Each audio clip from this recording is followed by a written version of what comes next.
Hello there. I've got a little question for you today.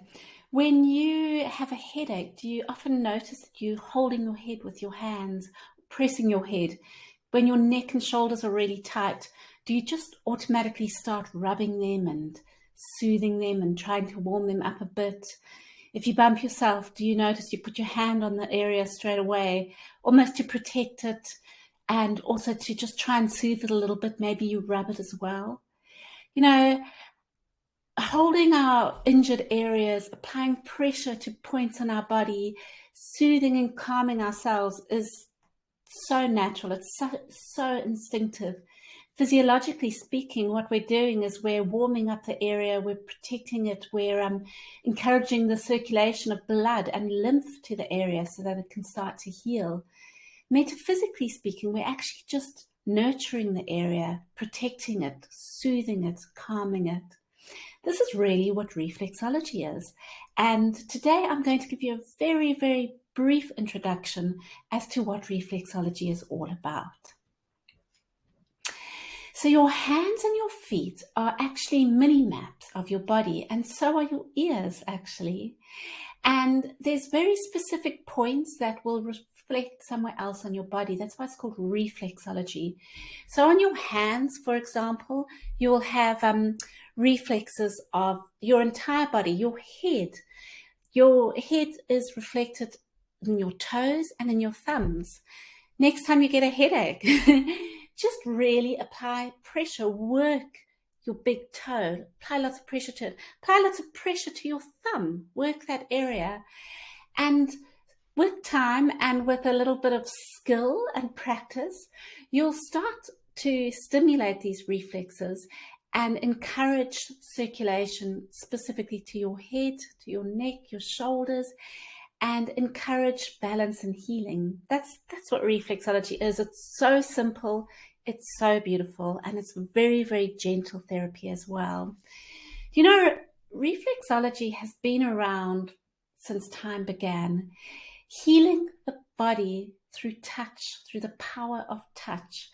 It dates back back to Ayurveda. Ayurveda is one of the first known systems of medicine. It's over 3,000 years old, and it's still practiced in parts of India mainly today. That's where it came from. And you get Ayurvedic hand massage. In Egypt, tombs have been discovered where there's actually reliefs on the wall depicting somebody, usually a slave, massaging somebody's hand or somebody's feet. And the inscriptions say, give me strength, don't cause pain. You can see it's been used actually at Saqqara, the tombs of Ankh-Mahal. They actually call these tombs the medical tombs because there's so much medical information there. And reflexology, or let's just call it massaging the hands and the feet, was also found there, depictions of it. And traditional Chinese medicine in the Nei Ching, there's a lot of reference to working the hands, working the feet, working acupressure points throughout the entire body to not only help somebody get well, but also to prevent disease. So reflexology, how does it work? What does it do to us? What can it do for you?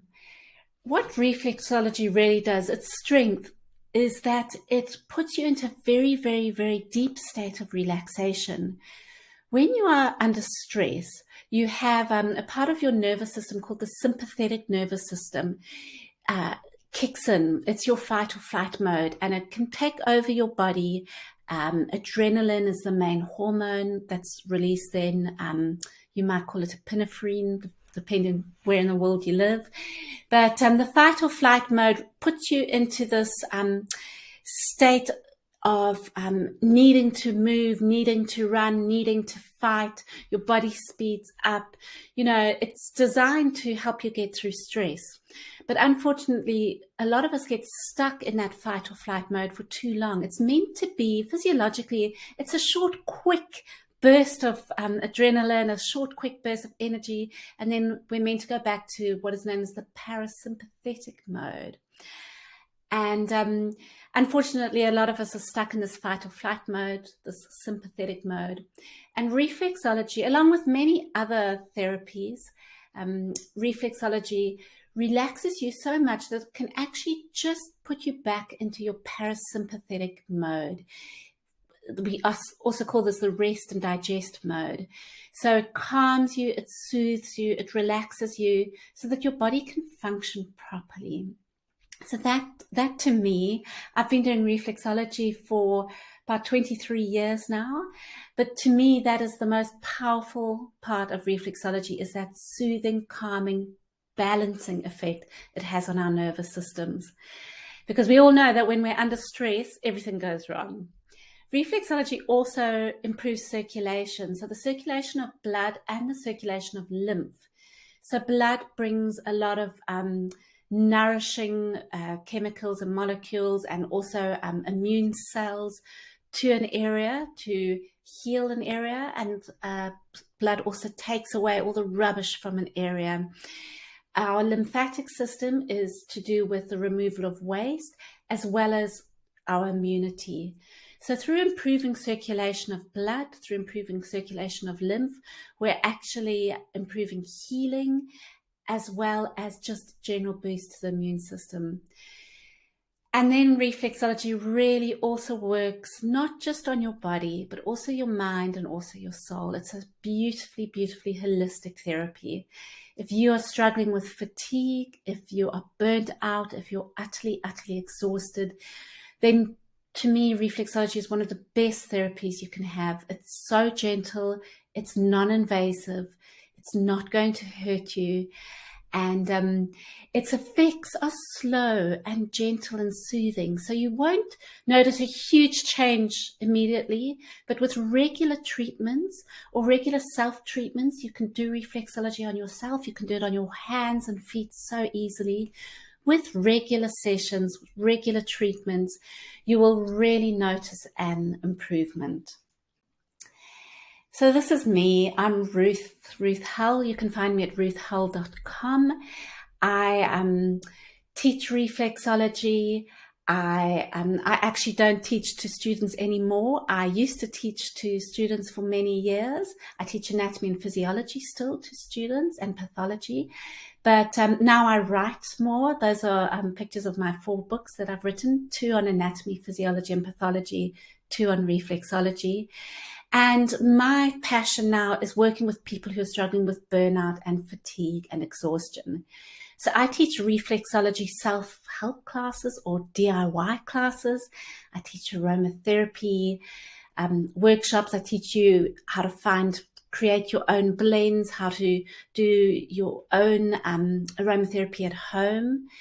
And I also teach all about biochemic tissue salts as well. So I do lots of online workshops for self-help, natural therapies for self-help, and reflexology is one of them. If you're more interested in my books, this is my reflexology book. It's used in colleges throughout the world now. I'm very lucky. It's used in complementary health colleges throughout the world as the set textbook for students who want to make reflexology their profession. So it's very, very in-depth. It's got everything in that you need to know about reflexology. It's a lot more than the DIY classes I teach. And yes, it's just got everything you need to know. So thank you for listening. You can find me at ruthhull.com. And I really recommend, especially if you are struggling with problems with your energy, with chronic health conditions, fatigue, exhaustion, I really recommend that you find a reflexologist who lives close to you and you go for regular sessions. Or if you can't, then please join one of my workshops. All you need to do is subscribe to ruthhull.com. So I'll just go flip back. You can see over there my website. Go to ruthhull.com, subscribe to my weekly newsletter, and you will get all the details of whenever I run a workshop. I run workshops often. I run them online. I run them in Perth as well. And join one of those. Just find reflexology somehow. Thanks for listening. And